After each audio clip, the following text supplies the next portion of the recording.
Hola, ¿qué tal? ¿Cómo están, amigos y amigas? Bienvenidos a Proyecto Apocalipsis, un nuevo episodio en el cual seguimos recorriendo la Biblia.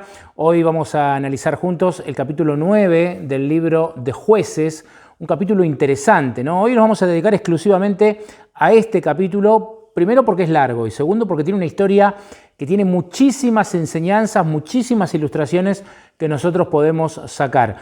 Por eso le vamos a dar toda nuestra atención a este capítulo, el número 9 del libro de Jueces, que hemos titulado Cuando gobiernan las zarzas, ¿no? Ese es el título, Cuando gobiernan las zarzas. Como siempre, una vez que avancemos en el tema, ustedes se van a dar cuenta, ¿no?, de por qué colocamos este título. El capítulo 9 del libro de Jueces tiene un personaje llamado Abimelec. La semana pasada habíamos estudiado acerca de Gedeón, ese hombre que Dios llamó y utilizó para librar a su pueblo de la opresión que sufría en ese momento por mano de los madianitas, ¿no? Pero en este caso, Abimelec, uno de los hijos de Gedeón, es el protagonista de este capítulo.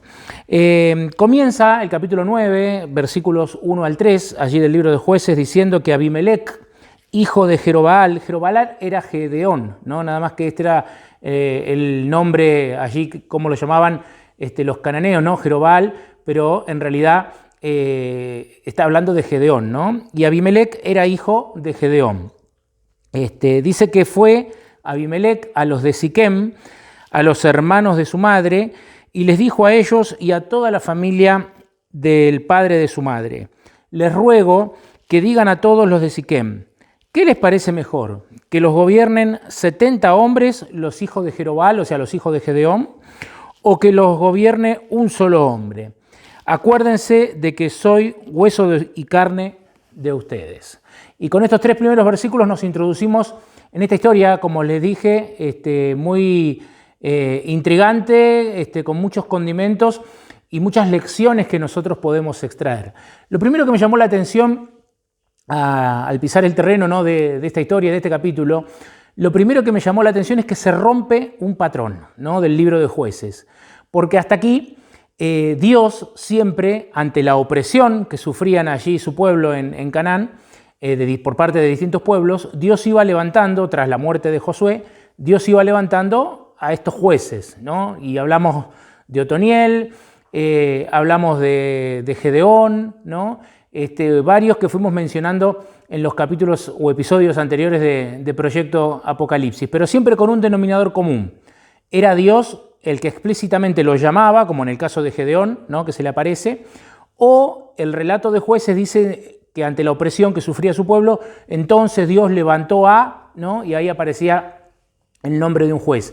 Bueno, en el capítulo 9 ese patrón se rompe, ¿no? Es decir, no aparece, no dice en ninguna parte que Dios haya llamado a Abimelec para ser juez, sino que por el contrario dice que Abimelec, ¿no?, uno de los hijos de Gedeón, fue allí a Siquem, a donde estaban los parientes de su madre, porque Gedeón había tenido muchas esposas, eso está en los capítulos anteriores de la Biblia. A consecuencia de eso tenía muchos hijos, 70 varones, ¿no?, y seguramente también algunas mujeres, pero 70 eran los varones que aquí se mencionan. Y entonces, ante la muerte de Gedeón, lo que hace Abimelec es ir a Siquem, a la tierra de su madre, ¿no?, distinta a la madre de los otros hermanos, y le dice a la gente: ¿qué prefieren? ¿Que gobernemos los 70 o prefieren que un solo hombre gobierne, ¿no? Y se propone él, se postula él, como diciendo: acuérdense, miren que yo soy de esta casa, yo soy de esta familia, ¿no? Evidentemente allí en Siquem había fuerza, ¿no?, para poder imponer al sucesor de Gedeón. Y Abimelec hace lo posible para ser él, pero en ninguna parte dice que haya sido llamado por Dios, ¿no? Entonces, en estos tres primeros versículos yo marqué 4 cosas que me parecieron, ¿no?, importantes. La primera es esta, que no fue llamado por Dios. Abimelec no fue llamado por Dios.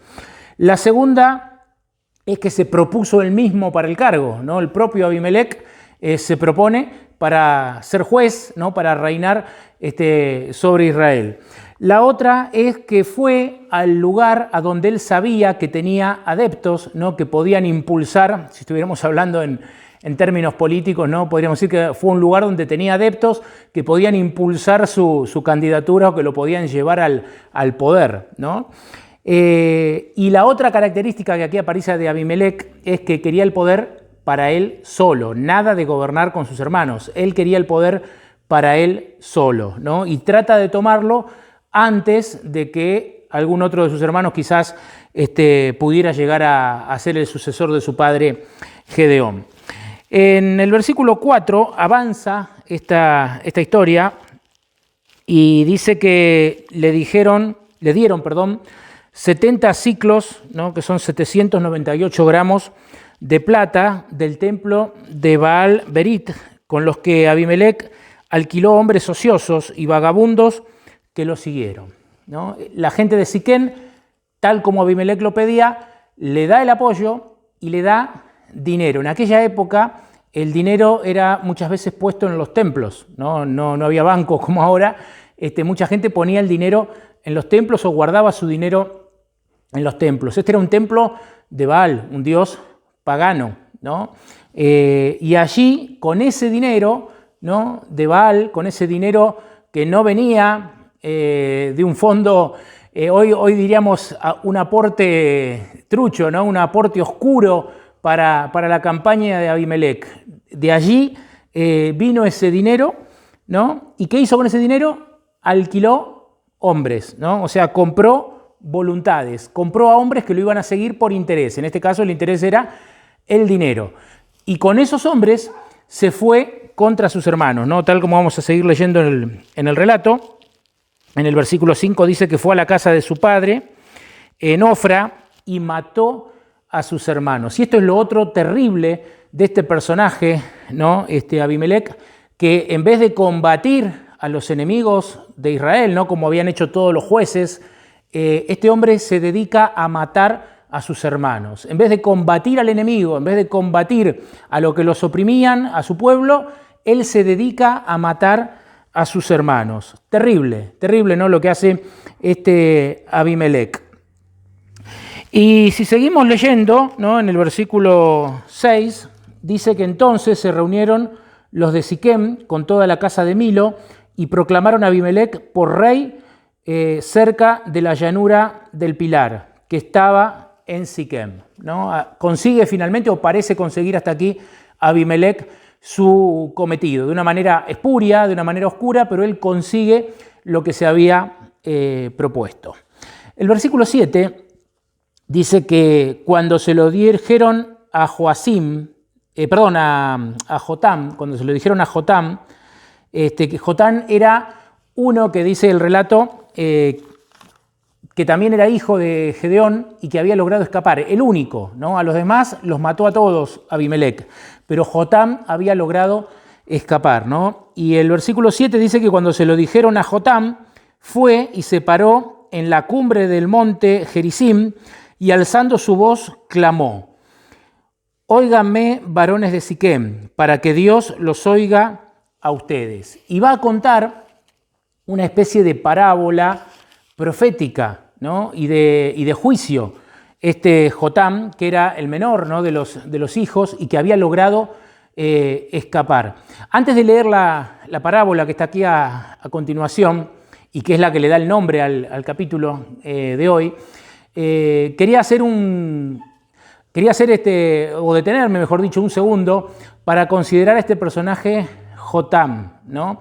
Que tuvo la valentía de ir, de pararse y de amonestar a los de Siquén por lo que habían hecho, como vamos a leer a continuación. Fue el único. El relato del capítulo 9 nos dice que nadie más se hubiera atrevido a hacer eso ante el poderoso Abimelec, ¿no? Que, nutrido de seguidores pagos y mercenarios, había terminado con la vida de muchos o de todos sus hermanos, ¿no? Y Jotam, sin embargo, tiene el valor de pararse allí en una montaña y de proferir esta parábola en forma de juicio y de profecía sobre los que habían obrado mal. Qué interesante, ¿no? Hoy en día vivimos en tiempos de mucha maldad, ¿no? Donde las características de Abimelech las vemos en la sociedad en la que vivimos, y qué pocos Jotam hay, ¿no? Qué pocas personas con el valor suficiente para pararse y decir, esto está mal, ¿no? Hoy la gente está quizás en sus cosas, quizás no quiere tener problemas, quizás no se quiere meter, ¿no? Y se permiten un montón de situaciones en las sociedades en las que vivimos, y hay muy pocos Jotam, ¿no? Que se animan a dar testimonio y decir, señores, esto que hicieron está mal, ¿no? Así que quería detenerme un segundo para destacar a este personaje que prácticamente no se lo nombra más en la Biblia, pero qué importantes son los Jotam de la vida, ¿no? Aquellos que se atreven y se animan con valentía a pararse donde se tengan que parar y a decir, señores, esto que están haciendo está mal, ¿no? No quería pasar desapercibido este punto. Y aquí viene la parábola, entonces, ¿no? A partir del versículo 8, la parábola es la siguiente. Dice, una vez los árboles fueron a elegir rey sobre sí y dijeron al olivo, reina sobre nosotros, ¿no? El olivo fue el primer invitado. Pero el olivo respondió, ¿tengo que dejar mi aceite con el cual se honra a Dios y a los hombres para ir a ser grande sobre los árboles? Es decir, el olivo rechaza la invitación y a su vez da a entender que él tiene una tarea más importante, que es servir y honrar a Dios, ¿no? Y aparece la palabra honra relacionada con el olivo y con la tarea que él realiza. Lo quiero marcar porque después al final es importante, ¿no? El versículo 10 dice que entonces los árboles dijeron a la higuera, ¿no? Cuando el olivo le responde así, van a la higuera y le dicen, ven, reina sobre nosotros. Respondió la higuera, ¿tengo que dejar mi dulzura y mi buen fruto para ir a ser grande sobre los árboles? Interesante, ¿no? La segunda invitación es para la higuera, y así como en el caso del olivo la palabra relacionada era honra, en el caso de la higuera la palabra relacionada es dulzura y buen fruto, ¿no? Características de la higuera, dulzura y buen fruto. Y la higuera también tiene el mismo pensamiento que el olivo, dice, yo estoy haciendo algo más importante, ¿no? Un servicio para Dios, voy a dejar eso para ir a reinar sobre ustedes. Entonces aparece un tercer árbol, ¿no? En el versículo 13 dice que dijeron luego a la vid, pues ven tú, reina sobre nosotros. La vid respondió, ¿tengo que dejar mi mosto que alegra a Dios y a los hombres para ir a ser grande sobre los árboles? Es decir, la vid también rechaza la invitación, y la palabra relacionada con la vid es alegría, ¿no? Honra, dulzura, buen fruto, alegría. Todas esas eran características de estos árboles, evidentemente que tenían en común que todos tenían buen fruto, y ninguno acepta el convite a reinar sobre los árboles porque consideraban su servicio a Dios como algo más importante. Entonces, dice el versículo 14, los árboles hablaron a la zarza, que la zarza justamente es el árbol, si ustedes recuerdan, ¿no? Lo hemos estudiado cuando nos tocó pasar por allí, es ese árbol lleno de espinos, con poca sombra, en el cual Dios se le había aparecido en su momento a Moisés, ¿no? Justamente para mostrar cómo el Dios poderoso y grandioso se aparecía en algo tan pequeño e insignificante como la zarza, ¿no? Tan simple. Entonces en el versículo 14 invitan a la zarza, le dice, ven tú a reinar sobre nosotros.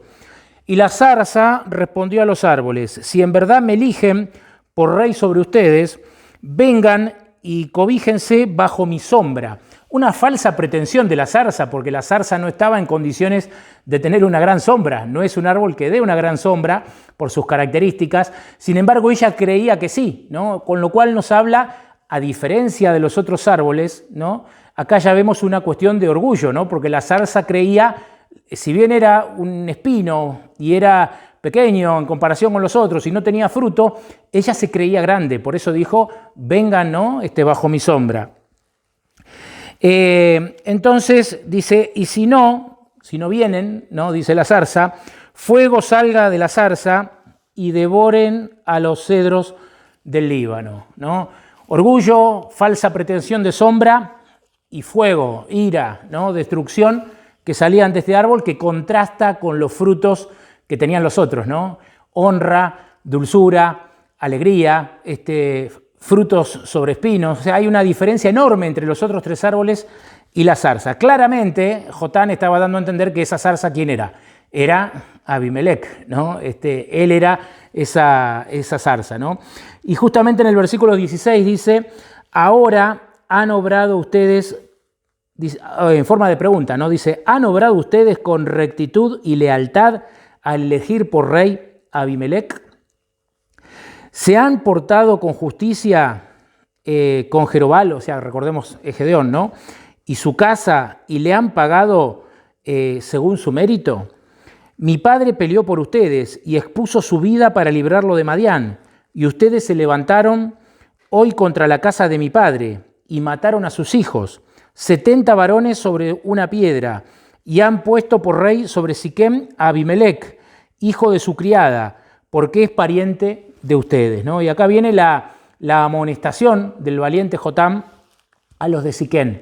Dice, dicho de la manera inversa, ¿no?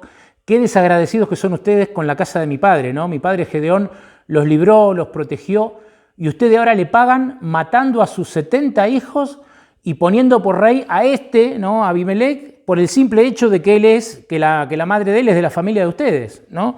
Y allí los amonesta por lo que habían hecho. Y entonces dice el versículo 19, dice Jotán, si han obrado hoy con rectitud e integridad con Jerobal y su casa, gocen de Abimelec, ¿no? Y que él goce de ustedes. Y si no, fuego salga de Abimelec que consuma a los de Siquem y a la casa de Milo, y fuego salga de Siquem y de la casa de Milo que consuma a Abimelec. Y acá es donde pronuncia, ¿no? En el final de esta parábola el juicio, ¿no? Jotam. Y dice, si hicieron bien, que les vaya bien, ¿no? Que gocen de Abimelec, sean felices. Ahora, si hicieron mal, ¿no? Y es como que él deja el asunto en las manos de Dios, ¿no? Dice, si hicieron mal, consúmanse entre ustedes, destrúyanse entre ustedes, ¿no? Y ahí, en este juicio profético, ¿no? Que lanza Jotam, si nosotros seguimos avanzando en la historia, en esta historia, vamos a ver rápidamente el cumplimiento. Dice más adelante en el versículo 22 que después que Abimelec gobernó Israel durante 3 años, Dios envió un espíritu de discordia entre Abimelec y los hombres de Siquem.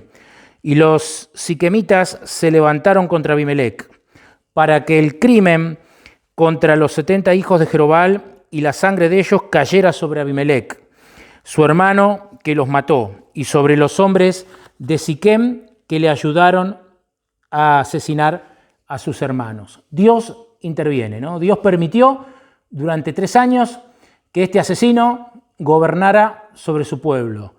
Él no lo había llamado, él no lo había elegido, ¿no? Como vimos, de una manera espuria había conseguido estar ahí.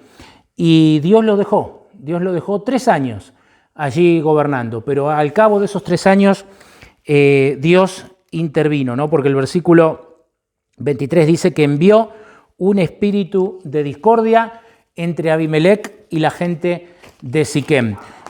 No podemos leer en detalle cómo fue toda esa discordia, ¿no? Porque nos iríamos mucho en el tiempo. Yo les recomiendo que ustedes lo puedan hacer al finalizar el video, que puedan leer el capítulo completo, ¿no? El capítulo 9 del libro de Jueces, porque es interesante, ¿no? La forma en que Dios actúa y cómo su juicio se pronuncia, ¿no? Tanto sobre Abimelec como sobre la gente de Siquem.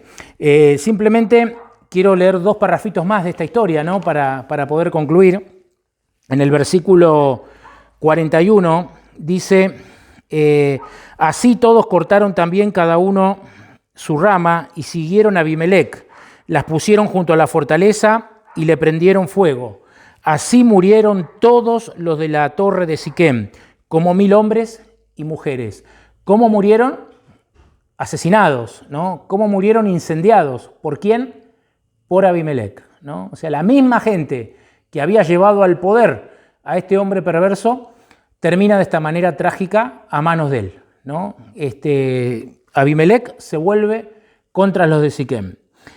Y luego dice que después Abimelec se fue a Tebes, la cercó y la tomó, ¿no? Después de arrasar allí con Siquem, va a este otro pueblo, y el versículo 53 dice, pero una mujer dejó caer un pedazo de una rueda de molino sobre la cabeza de Abimelec y le quebró el cráneo. Así terminó este asesino, ¿no? El texto, los últimos versículos, ¿no?, del capítulo 9, dice que entonces, el versículo 56, dice, así pagó Dios a Abimelec el mal que cometió contra su padre al matar a sus 70 hermanos. También Dios volvió todo el mal de los hombres de Siquem sobre sus cabezas. Así se cumplió en ellos la maldición de Jotam, hijo de Jerobal, ¿no? Tremenda historia que nos deja muchas enseñanzas, ¿no? En primer lugar, qué triste cuando gobiernan las zarzas, ¿no? Porque cuando gobiernan las zarzas, parafraseando la parábola que leímos, no hay honra, no hay dulzura, no hay alegría, no hay frutos, sino que cuando gobiernan las zarzas hay orgullo, hay fuego para todas partes, ¿no? Hay agresión, hay traición, hay contienda, hay ira, ¿no? Todo eso pasa cuando gobiernan las zarzas, ¿no? Que justamente no están puestas por Dios, ¿no? Dios quizás permite, según sus propósitos, permite, pero a su debido momento también Dios interviene, ¿no? En el caso de este personaje que vimos hoy, Abimelec, Dios lo dejó gobernar 3 años, pero luego Dios intervino, ¿no? Movió las fichas del tablero y el juicio, ¿no?, cayó tanto para Abimelec como para la gente de Siquem por las perversidades que habían hecho. Quizás al estudiar esta historia, ¿no?, nosotros podemos pensar o aplicarlas, ¿no?, en situaciones políticas o gubernamentales. Podemos aplicarlas quizás, ¿no?, o vienen a nuestra mente situaciones en instituciones, inclusive por ahí hasta en alguna congregación religiosa, ¿no? Pero no tiene mucho sentido que nosotros busquemos la aplicación ahí, ¿no? Creo que la aplicación, cuando estudiamos la palabra de Dios, siempre la aplicación tiene que ser personal, ¿no? Por eso pensé, para finalizar, en hacer la siguiente aplicación, ¿no? Pensar en el gobierno de las zarzas como el gobierno de nuestros malos impulsos, ¿no? Nuestras malas pasiones, las concupiscencias humanas, ¿no? La ira, la avaricia, la lujuria, ¿no? Todo lo malo que puede llegar a gobernar nuestra vida si no le damos lugar a Dios, ¿no? Ese es el gobierno de la zarza sobre nosotros, esa zarza que no quiere gobernar junto a otras cosas, que quiere gobernar sola, que quiere tomar el control de tu vida, ¿no? Y que quiere el poder absoluto para dominarte. Dicho sea de paso, cuando pensaba en esto me vino a la mente allí el pasaje de Gálatas, capítulo 5, ¿no? Cuando tenemos en Gálatas 5, del 19, versículo 19 en adelante, cuando dice, manifiestas son las obras de la carne, ¿no? Allí habla el apóstol Pablo, iras, contiendas, enemistades, pleitos, ¿no? Y que contrastan con los frutos del Espíritu, que casualmente los frutos del Espíritu tienen mucho que ver con los frutos que tenían estos árboles, ¿no?, que se mencionaban en la parábola. Y me gustaría terminar leyendo ese pasaje, ¿no?, porque creo que esa es la aplicación que tenemos que hacer. No tenemos que pensar en el gobierno de las zarzas allá afuera, ¿no?, sino que tenemos que pensar en que las zarzas no gobiernen nuestra mente, ¿no?, que las zarzas no gobiernen nuestra vida. Así que vamos a ir allí al libro de Gálatas, en el capítulo 5, en el verso 19 dice, manifiestas son las obras de la carne, que son adulterio, fornicación, inmundicia, lascivia, idolatría, hechicería, enemistades, pleitos, celos, explosiones de ira, contiendas, divisiones, sectarismos, envidias, homicidios, borracheras, orgías y cosas semejantes a estas. Les advierto, dice Pablo, como ya los previne, que los que practican tales cosas no heredarán el reino de Dios. Si las zarzas gobiernan tu vida, lamentablemente no, o si las zarzas gobiernan mi vida, lamentablemente la realidad es que no heredaremos el reino de Dios. Por eso el versículo 22 dice, pero el fruto del Espíritu, ¿no? El fruto del Espíritu es amor, gozo, paz, paciencia, benignidad, bondad, fidelidad, mansedumbre, dominio propio.